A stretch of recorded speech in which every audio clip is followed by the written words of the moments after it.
بسم اللہ الرحمن الرحیم۔ السلام علیکم۔ چینل پر نئے آنے والے حاضرین سے گزارش ہے کہ چینل کو لازمی سبسکرائب کر دیجیے۔ اداس چہرہ، سفید داڑھی، ہاتھ میں لاٹھی، کھال میں سلوٹ، چال میں سستی، بات میں لرزہ، یہ معاشرے کا وہ کمزور طبقہ ہے جسے ہم بوڑھا کہتے ہیں۔ انسانی زندگی کئی مراحل سے گزرتے ہوئے بڑھاپے کو پہنچتی ہے۔ بڑھاپا گویا اختتام زندگی کا پروانہ ہے۔ اختتامی مراحل میں ہنسی خوشی پورے ہوں تو اس سے دلی تسلی بھی ہوتی ہے، رہن سہن میں دشواری بھی نہیں۔ لیکن آج جو صورتحال سن رسیدہ افراد کے ساتھ روا رکھی گئی ہے، اس میں عمر رسیدہ افراد کی پریشانی میں اور بھی اضافہ ہو گیا ہے۔ حالانکہ والد نے بچے کی پرورش اس امید پر کی تھی کہ وہ بڑھاپے میں سہارا بنے گا، بجائے اس کے کہ یہ لڑکا بوڑھے باپ کو سہارا دیتا کمر کو بھی توڑ دیتا ہے۔ ایک جانب معاشرہ کی یہ صورتحال ہے، دوسری جانب نبی اکرم صلی اللہ علیہ وسلم کا اسوہ کہ آپ صلی اللہ علیہ وسلم نے بوڑھوں کے ساتھ، کمزوروں کے ساتھ، ضعیفوں کے ساتھ بہت ہی زیادہ حسن سلوک کا مظاہرہ کیا۔ جہاں آپ صلی اللہ علیہ وسلم نے اپنی تعلیمات کے ذریعے عمر رسیدہ افراد کی قدردانی کی تعلیم دی، وہیں آپ صلی اللہ علیہ وسلم نے اپنے عمل کے ذریعے قدردانی کا ثبوت بھی مہیا فرمایا۔ آپ صلی اللہ علیہ وسلم نے سن رسیدہ افراد کی اہمیت بیان کرتے ہوئے ارشاد فرمایا، اللہ تعالیٰ کی عظمت و بڑائی کا تقاضا یہ ہے کہ بوڑھے مسلمان کا اکرام کیا جائے۔ ایک موقع پر آپ صلی اللہ علیہ وسلم نے فرمایا، جس شخص کے بال اسلام کی حالت میں سفید ہوئے ہوں، اس کے لیے قیامت کے دن نور ہوگا۔ ان احادیث سے سن رسیدہ افراد کی اہمیت کا بخوبی اندازہ ہوتا ہے۔ آپ صلی اللہ علیہ وسلم نے بوڑھوں کا اکرام و احترام کرنے کی تلقین کرتے ہوئے فرمایا، چھوٹا بڑے کو سلام کرے۔ بڑوں کے اکرام و احترام کی ایک شکل سلام بھی ہے۔ بڑوں کی عمر، ان کی بزرگی کا لحاظ کرتے ہوئے چھوٹے ہی بڑوں کو سلام کیا کریں، تاکہ یہ سلام چھوٹوں کی جانب سے بڑوں کے اکرام کا جذبہ بھی ظاہر کرے اور بڑوں کے لیے بھی دل بستگی کا سامان ہو۔ کئی مقامات پر بڑوں کو بچوں سے ایسی بات کی شکایت ہوتی ہے کہ بچے انہیں سلام نہیں کرتے۔ فطری طور پر بڑے عزت کے طالب ہوتے ہیں، کیوں نہ ہم ان کے اس تقاضے کا لحاظ کرتے ہوئے سلام کے ذریعے ان کے جی کو خوش کریں۔ آپ صلی اللہ علیہ وسلم نے بڑوں کی اہمیت اجاگر کرتے ہوئے فرمایا، ترجمہ: برکت تو تمہارے بڑوں کے ساتھ ہے۔ کون ہے جو برکت کا متلاشی نہ ہو؟ کون ہے جو برکت کا طلبگار نہ ہو؟ آج تو کئی ایک بے برکتی کے شاکی ہیں۔ ایسے میں برکت کے حصول کا آسان طریقہ کار یہ ہے کہ بوڑھوں کو اپنے ساتھ رکھا جائے، ان کے اخراجات کی کفالت کی جائے، اس سے آمدنی میں برکت ہوگی۔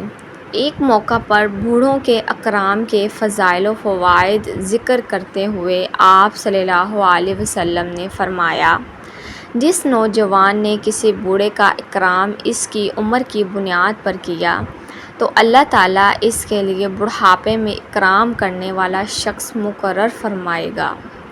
کون ہے جو اپنے بڑھاپے کو ہنسی خوشی پورا نہیں کرنا چاہتا؟ کون ہے جو بڑھاپے میں خدمت گزاروں سے کتراتا ہے؟ کون ہے جو بڑھاپے میں آرام و سکون نہیں چاہتا؟ ان سب کے لیے آپ صلی اللہ علیہ وسلم نے ایک آسان نسخہ عنایت فرمایا کہ اپنے بوڑھوں کا اکرام کرو، تمہیں بڑھاپے میں خدمت گار مل جائیں گے۔ الغرض مختلف مواقع پر مختلف انداز سے آپ صلی اللہ علیہ وسلم نے بوڑھوں کی اہمیت و عظمت کو واضح کیا اور امت کو ان پر توجہ کی تعلیم دی۔ یہ آپ صلی اللہ علیہ وسلم کے کریمانہ اخلاق ہیں کہ امت کے ہر کمزور طبقہ پر بذات خود بھی رحم و کرم کا معاملہ کیا اور اوروں کو بھی رحم و کرم سے پیش آنے کی تلقین کی۔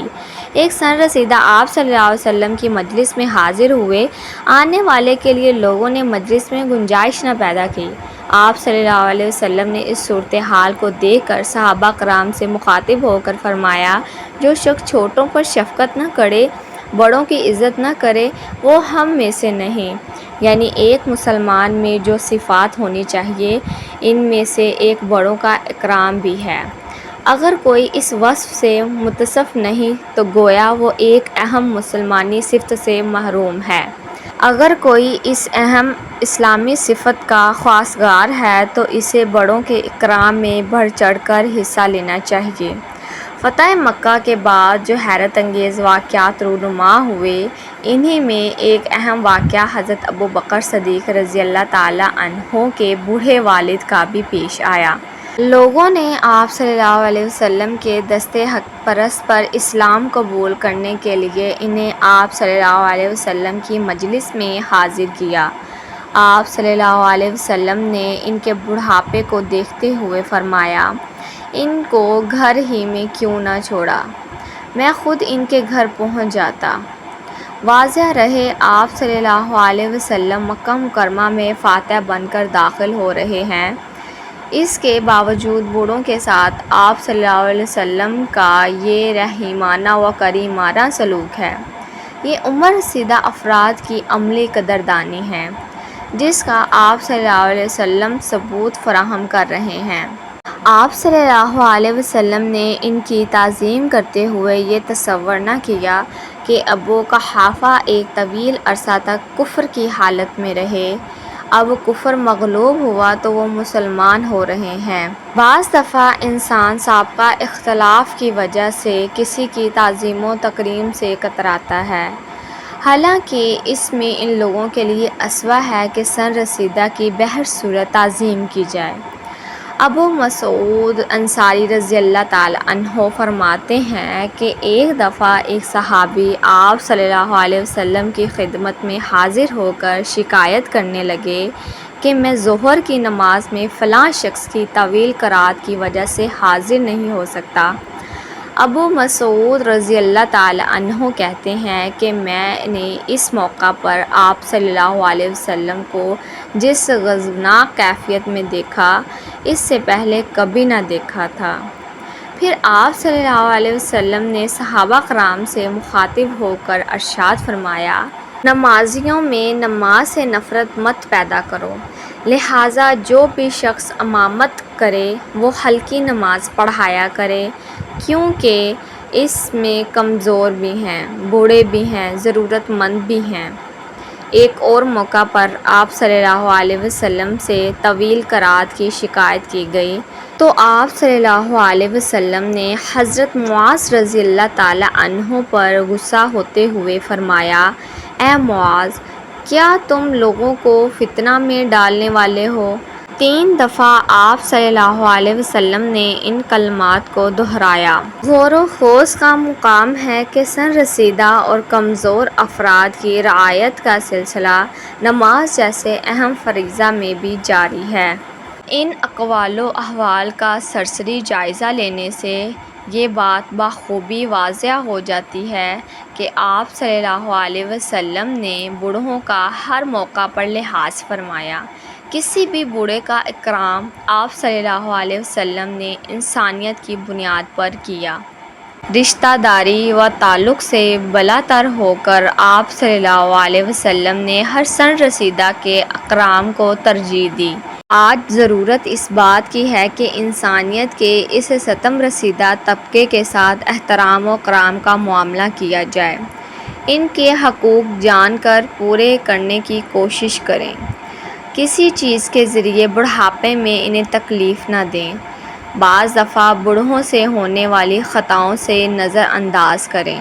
حضرت ابو ہریرہ رضی اللہ تعالیٰ عنہ نے روایت کی کہ اللہ کے رسول صلی اللہ علیہ وسلم نے فرمایا کہ وہ شخص مٹی میں مل جائے، وہ شخص مٹی میں مل جائے۔ لوگوں نے پوچھا، کون یا رسول اللہ صلی اللہ علیہ وسلم؟ آپ صلی اللہ علیہ وسلم نے فرمایا، وہ شخص جو والدین میں سے کسی ایک یا دونوں کی ضعیف العمری کو پائے اور جنت میں داخل نہ ہو۔ اللہ تعالی ہمیں اپنے والدین کی خدمت، ان کے دلجوئی اور حقوق ادا کرنے کی توفیق عطا فرمائے، اور جن کے ماں باپ اس دنیا میں نہیں رہے ان کو جنت الفردوس میں اعلیٰ مقام عطا فرمائے، آمین یا رب العالمین۔